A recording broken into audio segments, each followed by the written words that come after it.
As I said, my name is Peter Captain Sr. I'm the first chief of Loudon Tribal Council, one of the members of the Yukon River Intertribal Watershed. We have a huge watershed, as you can see, and it takes a lot of work to run this watershed. Our area is basically twice as big as California. I don't mean to put California down, but that's just the way it is. Its entirety is 2,300 miles long from the headwaters to the mouth, where it empties into the Bering Sea. We have the largest inland run of salmon in the world on a river. And one of the statistics is that 11% of all the nation's tribes rely on the Yukon River for survival. We have at this time 62 indigenous governments that have signed an accord to work with each other to help run this Yukon River Intertribal Watershed. And our philosophy is based on tribal sovereignty, mutual recognition, and our common goal is clean water for future generations. I will now turn it over to James Landlord, Chief James Landlord, for further explanation.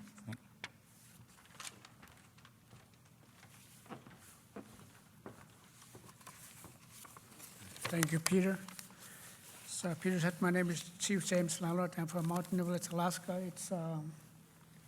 It's way toward by the Bering Sea at the mouth of the Yukon River. At the time after 1997, our first summit, we call all the committees board members, and they elected a steering committee to set forth the foundation of our organization. And at the time we were developing them, one of the steering committee mentioned that how do we want how should our organization look like or behave? And after a while, one of them said, how about an elder? So some guiding principles were mentioned, and we went through a brainstorming, and some of these, we try to describe the elder, and some of these are listening. We will hear and allow for diversity, be respectful, be flexible, have integrity, be honest, timely decisions and responses, not judgmental, sharing wisdom, consensual, unifying. We use circles at our summit. Everybody gets to speak out, be inclusive, fair and equal, tenacious, be trustworthy, patient, and be bold.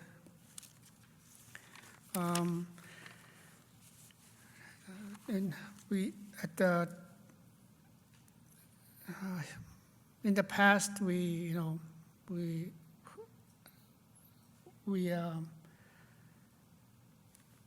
because of our some differences in our up the river. When I was growing up, our relatives used to say that they call them muyukuliks.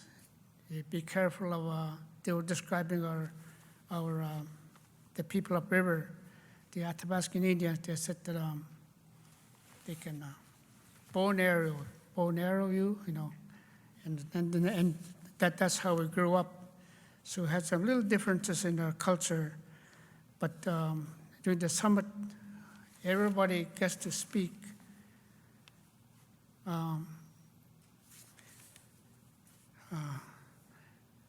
Thank you.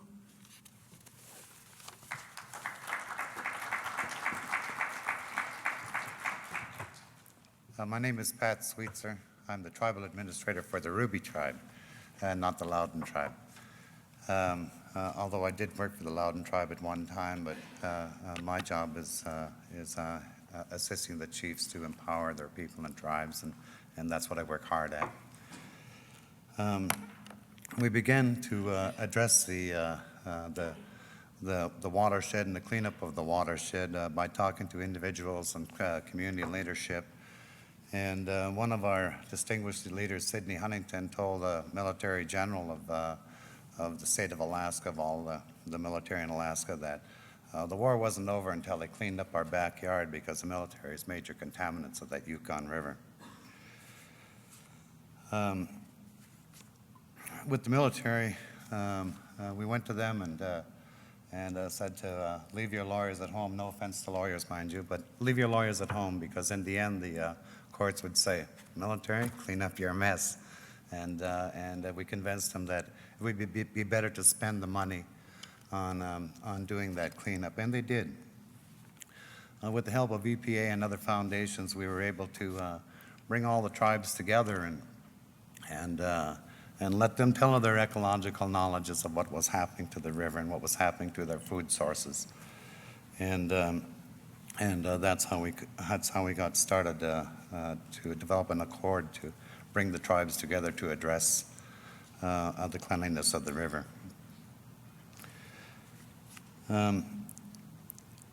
We decided to do things in a non-threatening manner, and as chief landlord, but we adopted some principles in which to communicate openly and honestly. And that set the groundwork for how we do business with others, with institutions, with mining companies, with the military, and all. One thing that the Watershed has been able to do is to help and empower tribes and with successful programs to assist to develop good stewardship for the watershed. We do water quality monitoring, bring in environmental education to our schools, to our communities.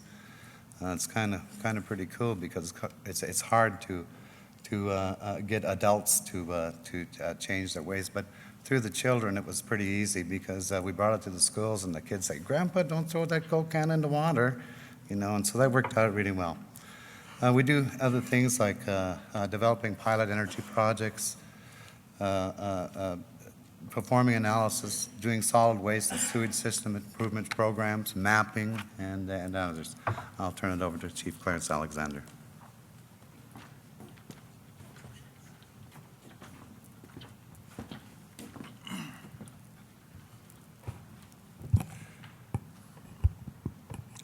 Name's Clarence Alexander.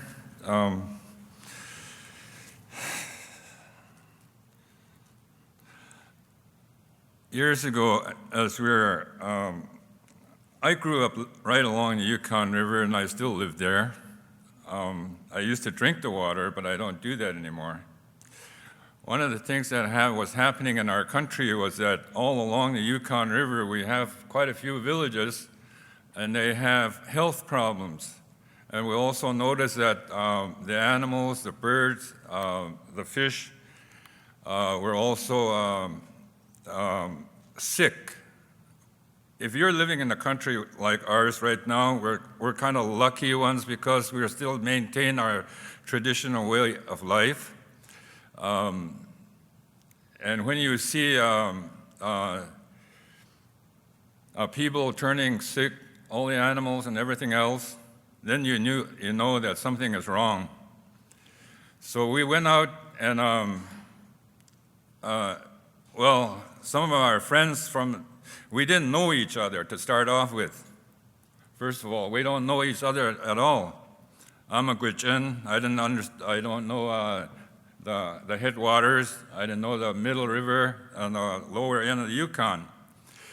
We have been territorial enemies for a long time, and now we're friends that are fighting together instead of fighting each other. So what we set out to do was to see if we can be able to do exactly the way that our grandparents used to work. And that's starting out by sitting at the campfire for days at a time. We did not have any phones. We did not have any kind of means of communicating with the outside world when we're strategizing as to how we can implement our clean water, to create a clean water. And the vision was about 50 years that we should be able to drink that water. And that's the health.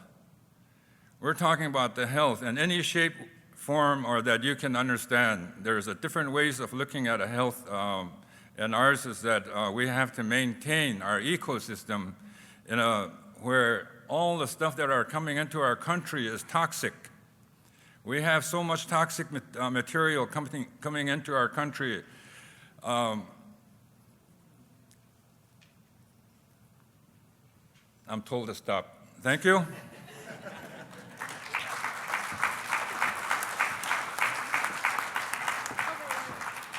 Thank you all very much. And now we'll have a quick question and answer session with our Board of Governors. The Yukon River Intertribal Watershed Council is treaty-based. Can you explain how treaties give leverage and establish your presence and authority in discussions with federal agencies, townships, and corporations?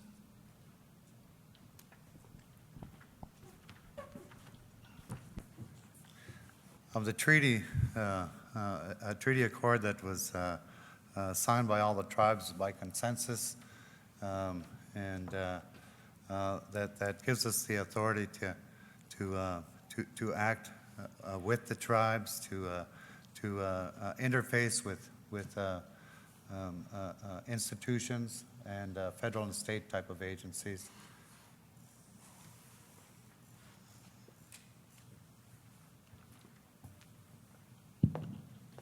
I have another question, if I may. Have you had a situation where there's been a violation by some entity or authority in breaching certain accords or agreements with regard to the river? And if so, what have you done to enforce the agreements? And have you had any problems in doing so?